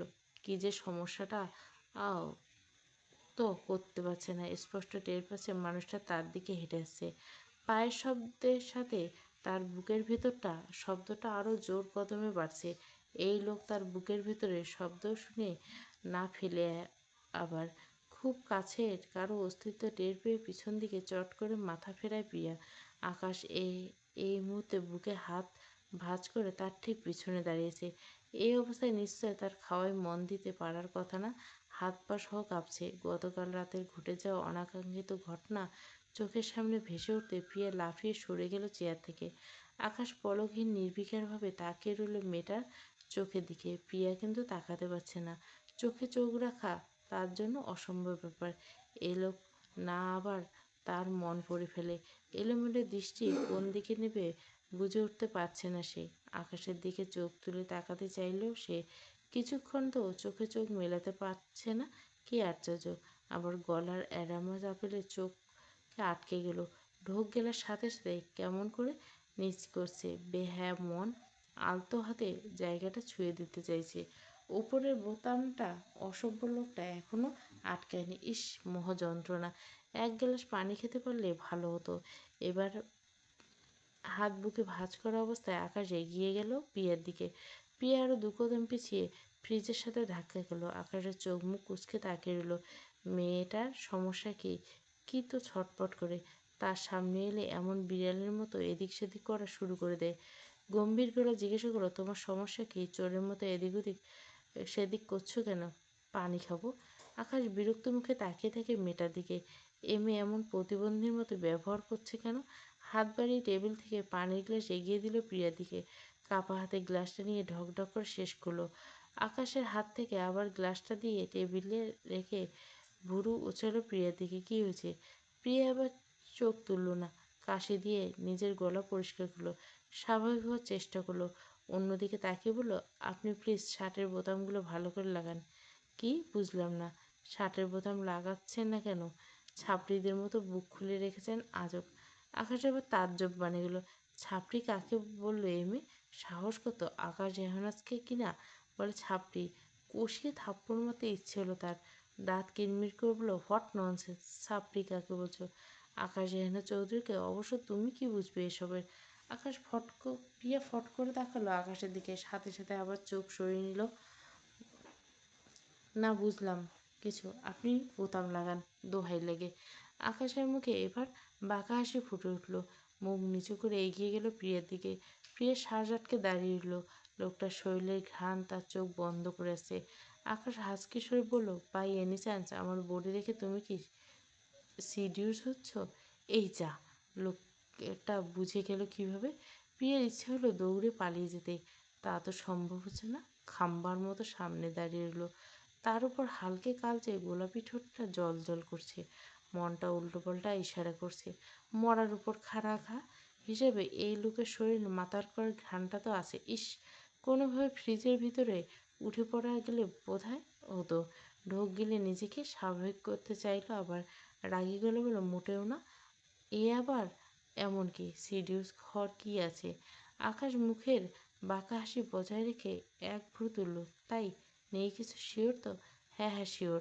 আকাশ আবার আরেকটা বোতাম খুলে ফেলল।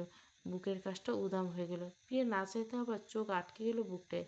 দাঁতটা কিরমির করছে। তার বুকের উপরটায়। ছি প্রিয়া, এসব কি বেহায়াপনা! নিজেকে নিজেই ধমক দিল আবার। আবার আগের থেকে রাগি গেলে বলল, সরুন তো সামনে থেকে, মহা সমস্যা তো। শিডিউল হচ্ছে না, তাহলে খোলা থাকলে সমস্যা কি? আছে সমস্যা, আটকান বলছি। প্রিয় চোখ তুলছে না এখনো। আকাশের দারুণ হাসি পাচ্ছে মেয়েটার অবস্থা দেখে। কপট স্বরে বলল, হচ্ছে না শিওর? তুমি কি মেয়েদের মধ্যে পড়ো না তাহলে? এই সিন দেখার জন্য মেয়েরা লাইন ধরে থাকে, আর তুমি বলছো কিছু দেখা নেই? থাকলে থাকতে পারে লাইন, সেই লাইনের পথিক আমি নেই। সরুন তো। তাই ভালো করে দেখে বলো তো। ইস, যে আমার বডি, সেটা নিয়ে আবার এত অহংকারে কেছে? হুম হুম, শুনিনি, আবার বলো। এই যে আবার এগোচ্ছেন, কথায় কথায় গায়ের উপর এসে পড়েন কেন? কি বললে সেটা শুনতে পাইনি। নাও কান এবার মুখের কাছে এনেছি, এবার বলো। আমি কথা বলছি, এত ঘেঁষে দাঁড়ানোর কী আছে? ফট করে বেফাঁস কথাটা মুখ থেকে বেরিয়ে গেল প্রিয়ার। ইস, লজ্জায় মরে যেতে ইচ্ছে করে। কী সব বলে ফেলো! কী যেন বলছিলে, শুনতে এলাম। চাইলে এখন যেটা বললে সেটাও করতে পারো, আমি মাইন্ড করব না। সব মেয়ে আমাকে কাছে পেলে এটাই করতে চায়, অস্বাভাবিক মেয়ে। বলো বলো। প্রিয়া আবার হাত পা অবশ হয়ে আসতেছিল। কাঁপা কাঁপা গলা বলল, বলেছিলাম যে ওই বডি নিয়ে এত রং ঢঙের কিসের? এ বাবা, আবার শার্ট খুলে ফেলছেন কেন? আকাশ এর মধ্যে সামনের সবগুলো বোতাম খুলে দিছে। প্রিয়ার চোখের সামনে দৃশ্যমান হলো পুরো শরীর। বুকের ভিতরে হৃৎপিণ্ডটা ঠুকরে বেরিয়ে এলো বোধহয়।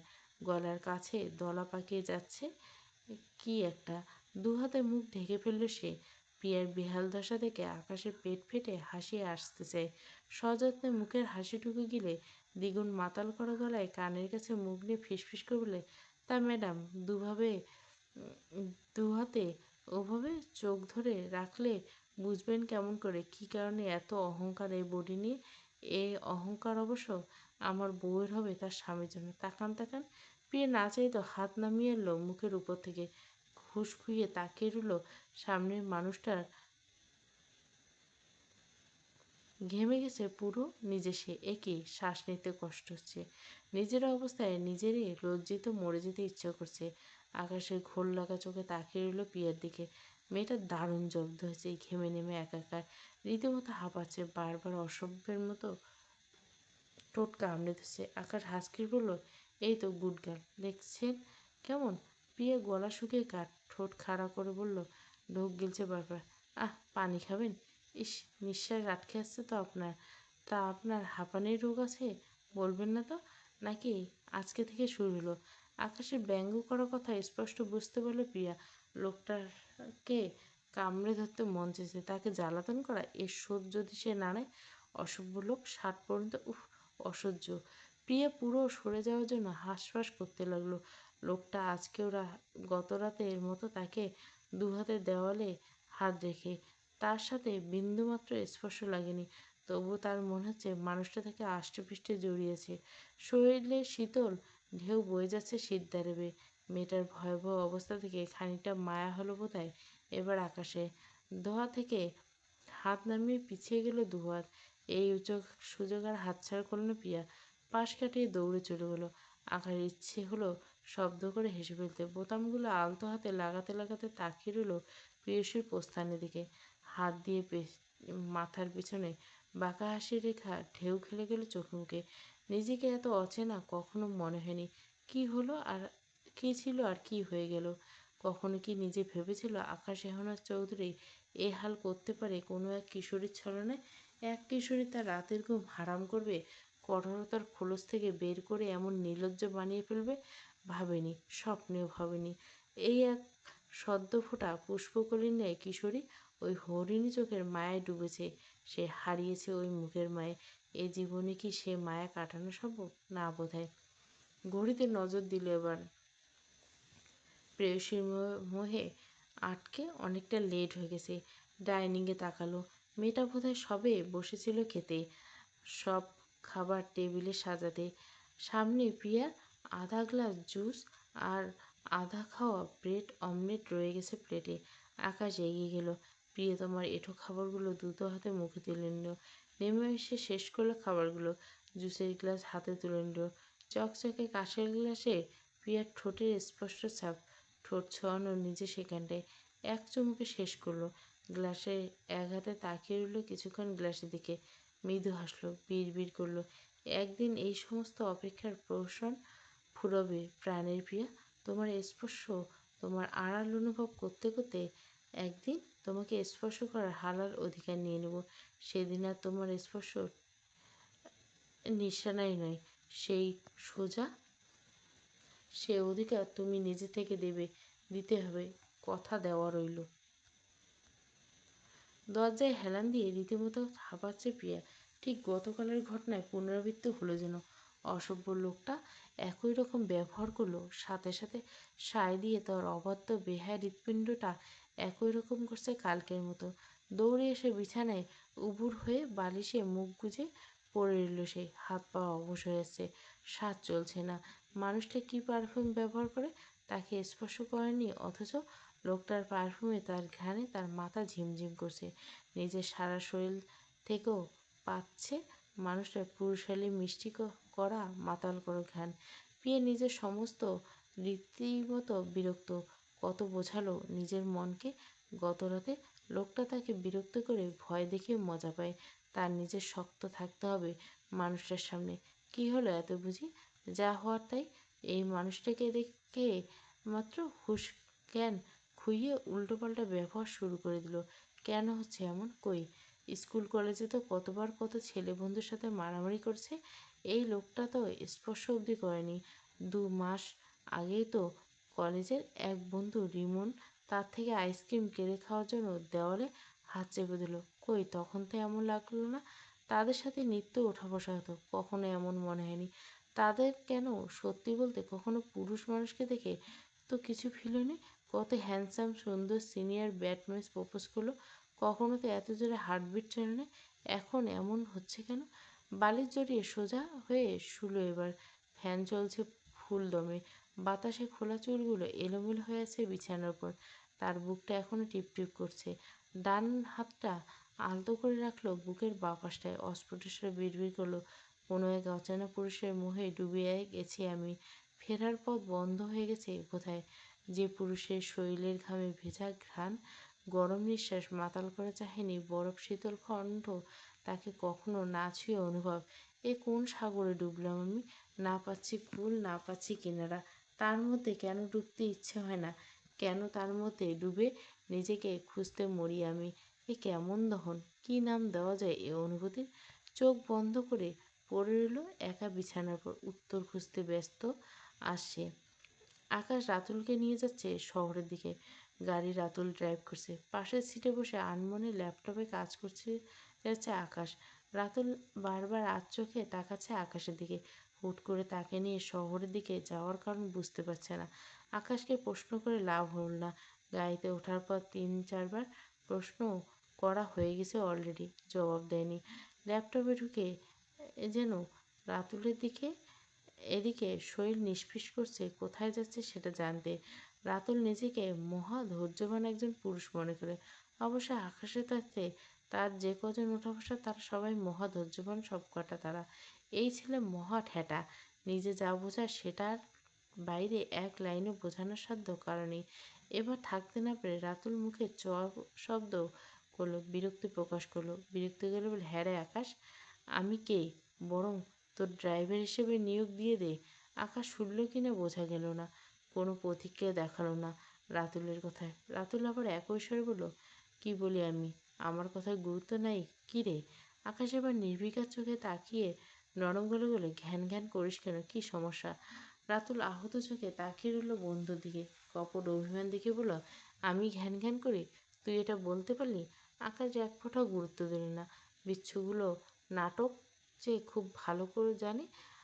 ল্যাপটপ বন্ধ করলো, রাগে তুলে বুকে হাত গুজলো, তাকালো রাতুলের দিকে। বল, কি বলছিলি? রাতুল অভিমান ভুলে নির্লজ্জের মতো সব কয়টা দাঁত বের করে তাকালো। বলেছিলাম সকাল সকাল উল্টো রাস্তায় কোথায় নিয়ে যেছিস? আর কাউকে নিলি না? হ্যাঁ হ্যাঁ। আকাশ বিরক্তি চোখে তাকিয়ে রইল। ছেলেটা যে কি পরিমাণ বিরক্তভাবে দাঁত বের করে হাসতে হাসতে উল্টোপাল্টা ঘ্যান ঘ্যান করতে পারে। গম্ভীর করে বলল, তোর কি মনে হয় আমি তোকে কি জন্য নিয়ে যেতে পারি? ইটিস পিটিস করতে তো সবাইকে লুকিয়ে আমাকে নিবি না? নিলে পিয়াকে? বেফাঁস কথা বলছে বুঝতে পেরে আকাশের দিকে না তাকিয়ে জিহ্বায় কামড় ধরল। এক লাথি দিয়ে বের করে না দেয়। আকাশের এই ছেলেটার সাথে কথা বলতে ইচ্ছে করে না মাঝে মধ্যে। কথাবার্তার ব্রেক নেই। What nonsense Ratul! কথাবার্তা ঠিক করতে বলছি কতবার। সাথে সাথে সাফাই দেওয়ার মতো করে রাতুল বলল, যেভাবে বলতে চাইনি মোটেও, উদাহরণ দিলাম ওকে। বল না কেন নিয়ে যাচ্ছিস? আকাশ আর অন্য কথা বাড়ায় না, সামনের রাস্তার দিকে তাকায়। বুকে হাত গুজে গম্ভীর গলায় বলল, সে একে আসতে বলছে, ওর সাথে কথা বলবো তাই। রাতুল চমকে উঠে উত্তেজিত গলা বলে, বাই এনি চান্স অয়ন ভাইয়ের বিষয়টা? আকাশ মাথা নাড়ল। অয়ন আর শিয়ের প্রবলেম সলভ না করা পর্যন্ত মানসিকভাবে কেউই শান্তিতে থাকতে পারছে না। ভাইকে দিন দিন এমন অবস্থায় আর দেখতে পাচ্ছি না। একটা বিহিত তো করতে হবে। আর এতদিনে এটা বুঝে গেছে এদের নিজেদের মতো করে বোঝাপড়া করতে গিয়েও দিয়ে লাভ হবে না। দুজনে একই রকম একরোখা, কেউ কারো কাছে মাথা নোয়াতে নারাজ, অথচ কষ্ট পাচ্ছে দুজনে। সে একা আসতে বলছে, অফিসের দরকারের কথা জানিয়ে তারপর বাকি সবটা ডিসকাস করব। ভাইয়ের দিক থেকে আমি জানি সবটা, তবে শিয়ার দিকে নিশ্চয় অবজেকশন রয়েছে এবং বেশ ভালোভাবে কোনো সমস্যা আছে, যে কারণে এত দূরত্ব। ও যে ভাইয়াকে ভুল বুঝছে সেটার কারণ অবশ্যই ছিল, সেটা জানতে হবে, শুনতে হবে।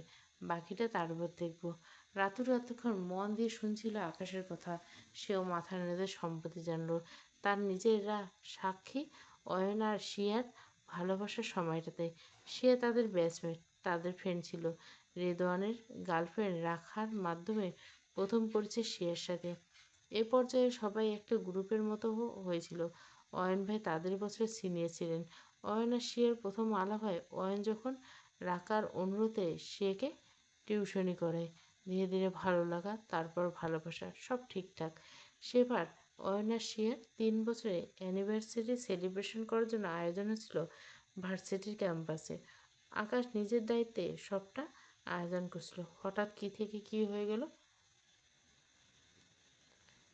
সারাদিন অপেক্ষা করার পরেও যখন শিয়া আর অয়ন কেউ আসলো না, খোঁজ নিয়ে জানা গেল শিয়া আর অয়ন সারাদিন কেউ কারোর সাথে কানেক্টেড নেই।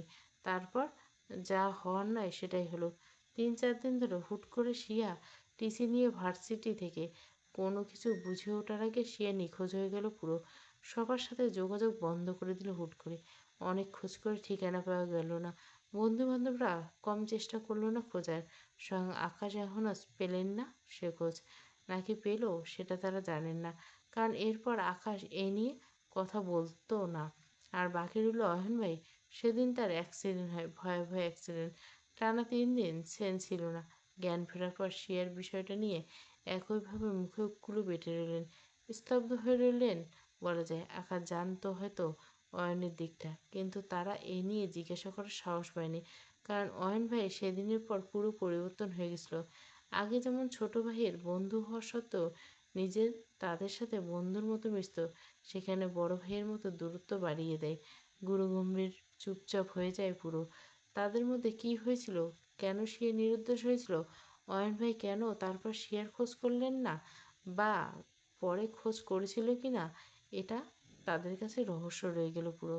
রাত রাতুল বর্তমানে ফিরল। আজকে হয়তো অনেক কিছু জানা যাবে শিয়ার মাধ্যমে। বেচারি দারুণ পরিবর্তন হয়েছে। তাদের রিলেশনশিপ ভাঙার সাথে তাদের ফ্রেন্ডশিপ কীভাবে নষ্ট হয়ে গেল আজও তার কুলকিনারা পায় না। গাড়ি এসে থামলো একটা রেস্তোরাঁর সামনে। এই ঠিকানায় শিয়াকে অপেক্ষা করার কথা বলছে আকাশ। রাতুল এই মুহূর্তে ভয় আছে, কেননা আকাশ না আবার তাকে বলে বসে নিয়ে যাবে না। তবে তা ঘটল না। আকাশ রাতুলকে নামতে ইশারা করলো, নিজে নেমে গেল। সানগ্লাস চোখে লাগালো। রাতুল গাড়ি পার্কিং করে আকাশের সাথে এলো। সে অপেক্ষা করছে মিনিট 20 হলো। আকাশকে দেখে হাত নেড়ে ইশারা করলো। আকাশ রাতুল গিয়ে বসলো একই টেবিলে। শিয়া জিজ্ঞাসা করলো, ব্ল্যাক কফি নেবে তো? আকাশ মাথা নাড়ল, নেবে। শিয়া আবার আকাশের তাকালো রাতুলের দিকে। রাতুল মাথা নাড়ল, মুখ বাঁকিয়ে বলল, আমার ওসব চলে না। ওর মতো সারাদিন তেতো মুখ নিয়ে আমি তেতো কথা বের করতে চাই না। আমি থাই স্যুপ খাবো উইথ অন্থন। সে হেসে ফেলল রাতুলের বলার ভঙ্গিতে। রাতুল নিজেও দাঁত বের করে হেসে তাকালো আকাশের দিকে। আকাশ তীক্ষ্ণ চোখে তাকিয়ে রইল। সে সেটা থোড়াই পরোয়া করলো। আকাশের দিকে তাকিয়ে দ্বিগুণ হাসি দিয়ে বলল, ভুল বললাম আমি? ওভাবে তাকিয়ে ভয় দেখাবি না। আকাশ আর কথা বাড়ে না, ভুরু কুঁচকে চোখ সরিয়ে নেয়। এবার ঘুরে বসলো শিয়ার দিকে। গলা যথাসম্ভব নরম করে বলল, দিনকাল কেমন চলছে সেটা বলো। সে খানিকটা অবাক হলো। আকাশের এমন প্রশ্ন আশা করেনি সে।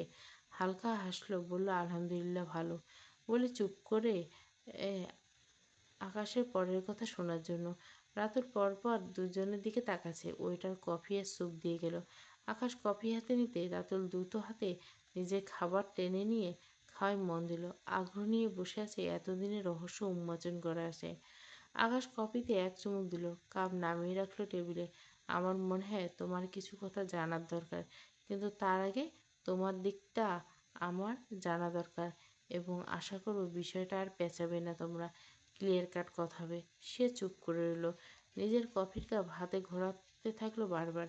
বোঝার চেষ্টা করছে হয়তো আকাশের কথাটা। শোনো শিয়া, আমাকে জোর-জবরদস্তি করার অধিকার আমার নেই।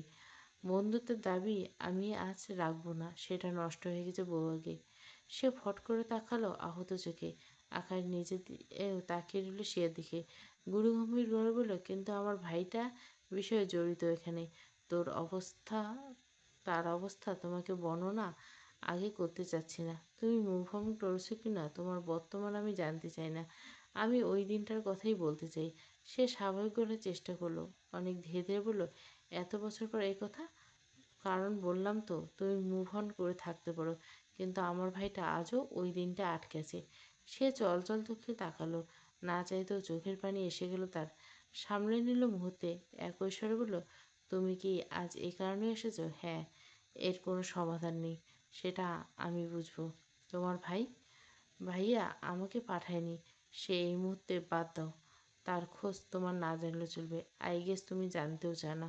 কিন্তু আমারও বুঝতে হবে তাকে অন্যভাবে মুভ অন করানোর চেষ্টা আমাদের করা উচিত। সে বুঝতে পারল আকাশের কথার মানে। বুকের ভিতরটায় কেঁপে উঠল তার। কেন হচ্ছে এমন তার? সে তো সরে এসেছিল বহু আগে, বুঝেছিল নিজের মনকে, সব মোহে মায়া ত্যাগ করেছিল। তাহলে আজ এমন হচ্ছে কেন? হবে নাই বা কেন? সে নিজেও তো থমকে গেছে ওই দিনটায়। থেমে গেছে তার সব কিছু। ভালোবাসা এত সহজে ভোলা যায়? যায় না তো। আবহাওয়া কেমন গুম ধরে আছে যেন। থেমে থেমে কিছুক্ষণ পর ঝিরিঝিরি বৃষ্টি নামছে ধরণীর বুকে।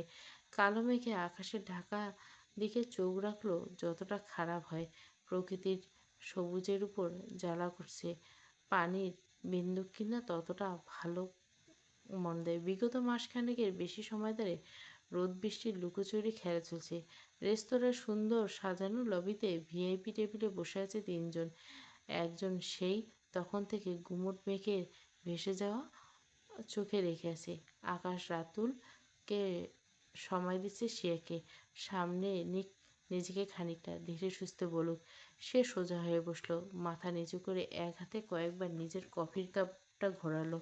এক পর্যায়ে দৃষ্টি তুলল আকাশের দিকে। সেকেন্ড খানেকে স্থির দৃষ্টিতে তাকিয়ে রইল। আকাশকে বুঝতে সময় লাগলো না।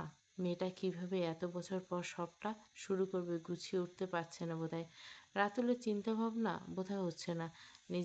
নিজ মনে থাই স্যুপ অনথ শেষ করে পুনরায় আবার ফ্রাইড রাইস চিলি চিকেন সাঁটাচ্ছে।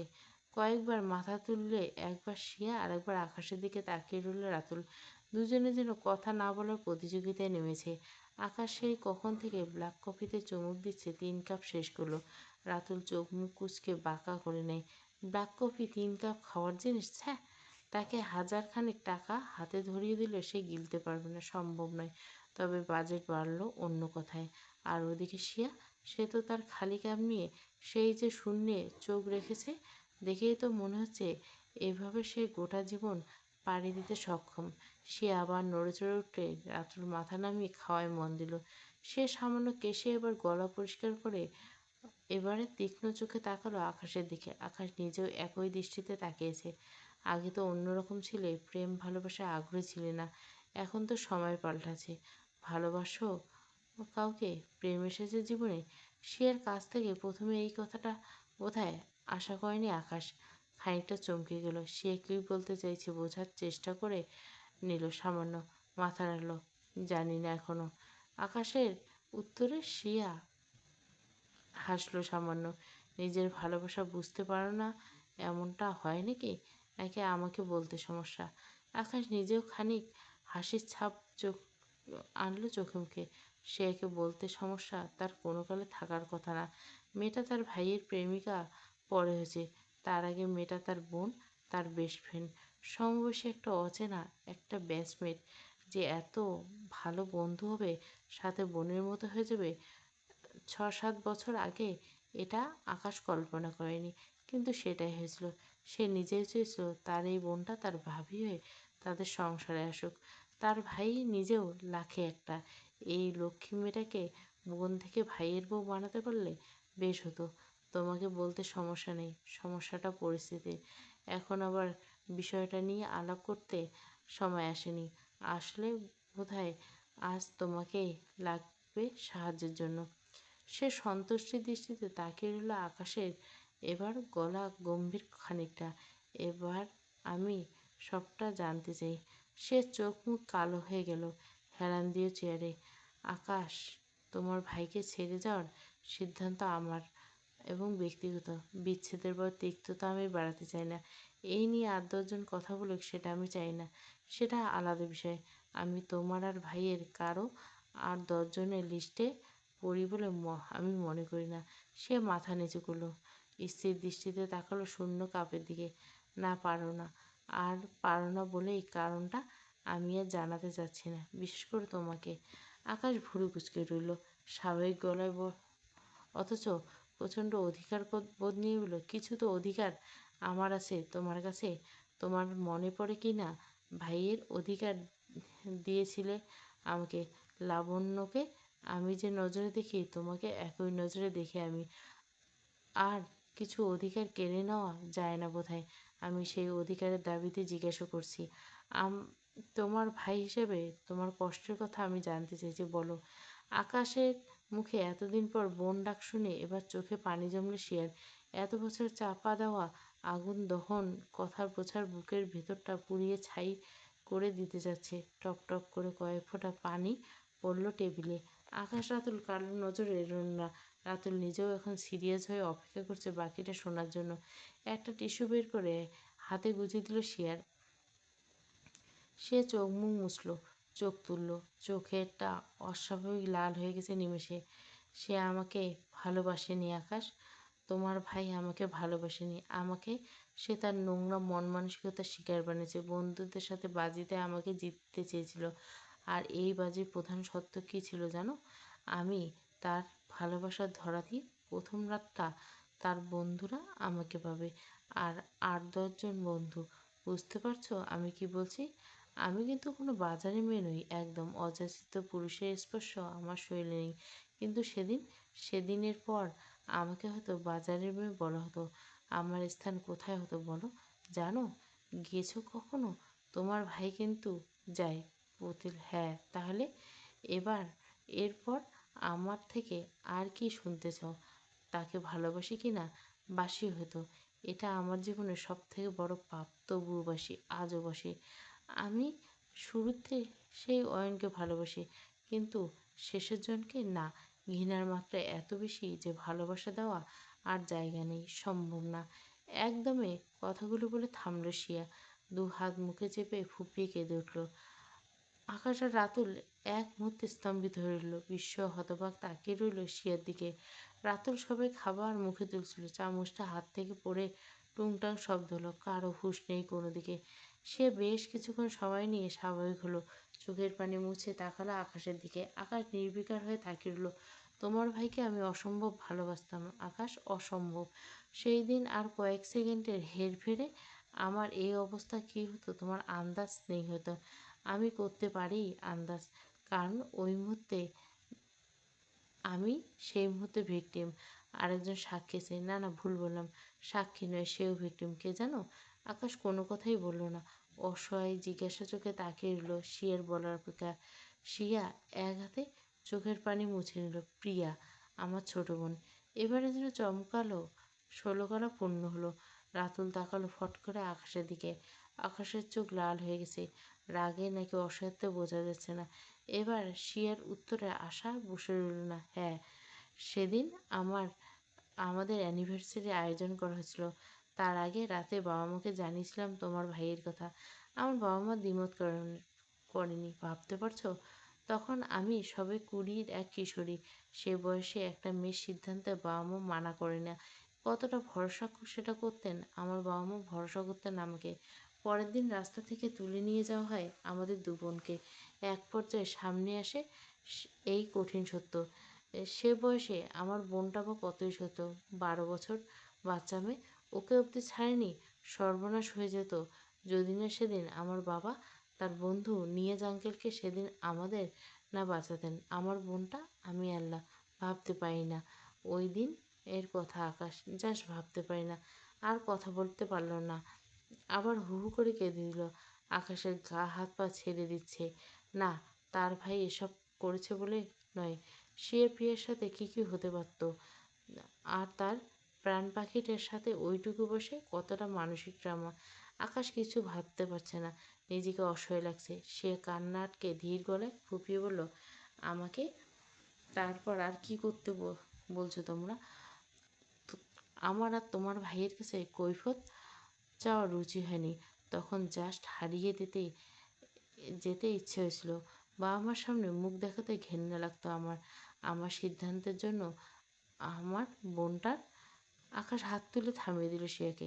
শুনতে পাচ্ছে না সে। রাতুল মাথা নিচু করে বসে আছে। আকাশ কিছুক্ষণ সময় নিল। জোরে শ্বাস নিয়ে নিজেকে স্থির করলো খানিকটা। তারপর নির্বিকার করে বলল, আমি যদি বলি ভাইয়া এসবের মধ্যে ছিল, এটা সত্যি নয়? সে আবার তাচ্ছিল্য হেসে বলল, জানতাম এটাই বলবে। তার জন্য তোমাকে না জানিয়ে হারিয়ে গেছিলাম আকাশ। তোমার দোষ নেই। অয়ন তোমার ভাই। তুমি আমার, তুমিও আমার বোন। আর প্রিয়া। থেমে গেল আকাশ। কি বলতে দিতে যাচ্ছিল সে। তুমি আমার বোন শিয়া, এটাই কোনো মিথ্যে নয়। তবে আমি যা বলছি সেটা সত্যি। শিয়া দৃঢ় গলায় বলল, আমি দেখেছি অয়নের বিরুদ্ধে সব। আকাশ মাথা নাড়ে। সব সময় যেটা দেখা যায় সেটা কখনো সত্যি নাও হতে পারে। সত্য কখনো কখনো মিথ্যে পড়ে মিথ্যে হয়ে যায়, আবার কখনো মিথ্যে সত্যি। আমি তোমার দিকটা বুঝতে পারছি, কিন্তু মানতে কষ্ট হলো এটাই সত্যি আকাশ। মানতে কষ্ট নয় শিয়া, সত্যি তুমি ভুলভাল জেনেছ। আর এটা যে ভুল সেটা তোমার অবচেতন মনে জানে। সেও মানতে পারেনি তুমি যেটা বিশ্বাস করে নিয়েছ। আর তার জন্য আজও তুমি ভাইয়াকে ভালোবাসো। সেদিন কি হয়েছিল পুরোটা জানলে তুমি নিজেকে দোষ দেবে, গিল্টি ফিল করবে। এতগুলো বছর এভাবে পার করার দায়ে। সেদিন শিয়া উঠে দাঁড়ায়, চোখ মুখ কঠোর হয়ে আসে। কঠোর গলাতে বলে, প্লিজ আকাশ, তুমি অন্তত এভাবে তোমার ভাইকে ডিফেন্ড করো না। আমার বিশ্বাস ভেঙে যাবে তোমার প্রতি। সে ব্যাগ হাতে উঠে দাঁড়াল। এক মুহূর্ত তাকালো আকাশের দিকে। আমি আসছি। আশা পূরণ করব। পূরণ ক্ষতি আর বাড়াবেন না প্লিজ। বোনটাকে এতটুকু রহম করো। কিচ্ছু শুনতে যাচ্ছি না। আকাশ এবার মুখ শক্ত হয়ে গেল, চোখ লাল টকটকে। রাতুল এবারে মুখের ধরন বুঝতে পারছে। সত্যিটা শিয়াকে বোঝাতে না পারার রাগ, আক্ষেপে হয়তো। বেশ, আজকে তুমি শুনলে না সবটা। সেদিন কি ঘটেছিল একই ভুল রিপিট করলে আজও। অপর দিকটার কৈফিয়ত শুনলে না। ভালোবাসার মানুষকে একটা বার সামনে দাঁড়িয়ে প্রশ্ন করতে পারতে। পালিয়ে বাঁচার সমাধান নয়। ভালোবাসার মানুষের থেকে বেশি বিশ্বাস করলে কিছু বখাটে ছেলেদের কথায়। তাদের কথার দাম এত বেশি। মানলাম সেদিন একটা বাজে সিচুয়েশনে পড়ে গেছিল। ট্রমাতে তোমার চিন্তা ভাবনা এমন হয় স্বাভাবিক। তাই বলে 6 বছর কি একটা বড় মনে হলো না? যে মানুষটাকে ভরসা করেছিলে, ভালোবেসেছিলে, তার দায়ে ওই জঘন্য কাজ করাটা সম্ভব নয়। ঠিক আছে, ভুলটা আমারই ছিল তোমাকে বোঝাতে আসা। মানা না মানা পরের কথা, কথাটা শুনতে হতো অন্তত। আমি আর তোমাকে বোঝাবো না, কেউ বোঝাবে না। আমি এবার আমার ভাইকে বোঝাবো তোমাকে ভুলে যেতে। যেখানে ভরসা নেই, বিশ্বাস নেই, সেই সম্পর্কে আঁকড়ে থাকার কোনো মানে হয় না। তবে সে আবারও বলছি, তোমাকে আমি দোষ দিলাম না, পরিস্থিতিতে দোষ দিয়ে তোমাকে আজ থেকে এই সব কিছু থেকে মুক্তি দিলাম। আমার ভাই, ও নেবে, কথা দিলাম। তুমি আমার বোন, বোনই থাকবে। তবে আমি ভাইয়ের অধিকার আর দেখাবো না। সে অধিকার আমার নেই, সেটা আমি আজ রিয়েলাইজ করছি। I am sorry for everything. যাওয়ার আগে একটা কথা শুনে রাখো, আমি নিপস, রাতুল আর অনেক প্রমাণ ছিল আমার ভাই নির্দোষ। তবে এত কিছু পর দোয়া রাখি তোমার ধারণা না ভাঙুক, যেহেতু তুমি চাও না। কারণ যতদিন হয়তো সত্যিটা শুনবে, ততদিন হয়তো অনেকটা দেরি হয়ে যাবে। আসি, ভালো থেকো। একটানে কঠিন গলায় সব কটা কথা বলে 1 সেকেন্ডও দাঁড়ানো না আকাশ। সে ধপ করে বসে পড়ল চেয়ারে। চিৎকার করে কাঁদতে ইচ্ছে হচ্ছে তার। সবটা শোনা উচিত ছিল কি? আকাশ এত কনফিডেন্সে কীভাবে বলল সত্যি? তো সেদিনের ঘটনা তো তাকে তার আপনজন কেউ বলেনি। যারা বলেছিল তারা সত্যি বলেছিল, সত্যি দেখেছিল। তার কি নিশ্চয়তা? কেন শুনেনি সে অয়নের কথা? আর আজ কেন শুনল না আকাশের কথা? ভুল করলো কি? কিচ্ছু বুঝতে পারছে না এই মুহূর্তে। বুক ফেটে যাচ্ছে কষ্টে। রাতুল এতক্ষণ রোবটের মতো বসেছিল এখানে। সে কথা বলার সাজে না। উঠে দাঁড়ালো। সে টেবিলে মুখ গুজে ফোয়াচ্ছে। আলতো হাত রাখলো শিয়ার মাথায়। তোকে আগেই বলেছিলাম, শেষটা হয়তো অন্যরকম। থ্রিলার সিনেমাগুলোতে যেমন শেষটায় চমকে যেতে হয়, জীবন অনেকটা তেমনই। কে জানে, শেষে হয়তো দেখতে পুরো সিনেমায় তোর চিন্তা ধারণা ভুল ছিল। মূল টুইস্ট অন্য কিছু। সিদ্ধান্তের আগে হাজারবার ভাবতে হয় শিয়া। সিনেমা শেষ অবধি অপেক্ষা করতে হয়। মাঝপথে ছেড়ে যাওয়া সমাধান হতে পারে না। যতই কঠিন পরিস্থিতি আসুক, সামনে থেকে মোকাবিলা করতে হয়। সমস্যার জন্য বোঝাপড়া করতে হয়। তারপর ঠান্ডা মাথায় সিদ্ধান্ত। অয়ন ভাই এমন করতে পারে ভাবলি কি করে? যাকগে, আমি আসি। আকাশটা রেগে গেলে ড্রাইভ করতে পারে না, আবার উল্টোপাল্টা হলে বিপদ। সামলা নিজেকে। আর ওই যে বললাম, ধীরে সুস্থে সিদ্ধান্ত নেই। রাতুল দ্রুত পায়ে বেরিয়ে আসলো আকাশের খোঁজে। গাড়িটা দেখতে পেয়ে হাঁপ ছাড়ল। ড্রাইভিং সিটে বসলো। আকাশ মাথা এলিয়ে বসে আছে সামনের সিটে। রাগ নিয়ন্ত্রণ করছে হয়তো। সে ব্যাগ হাতে বেরিয়ে এলো রেস্তোরাঁ থেকে। বাইরের আবহাওয়াটা আজকে তার মনটার মতো অন্ধকার। যে কোনো সময় কেঁদে ভাসাবে। মাথা ঘোরাচ্ছে তার। কটেজে ফিরে যাওয়া দরকার। আকাশ প্রিয়া পর্ব 3 কন্টিনিউ আসবে। আর স্বাদের ময়টাও চলবে। আর অসম্ভব ভালোবাসি তোমাকে, যেটা খোলসা ছিল হৃদি আর শুভ্রর প্রেম কাহিনীটা, সেটা এখন দেব।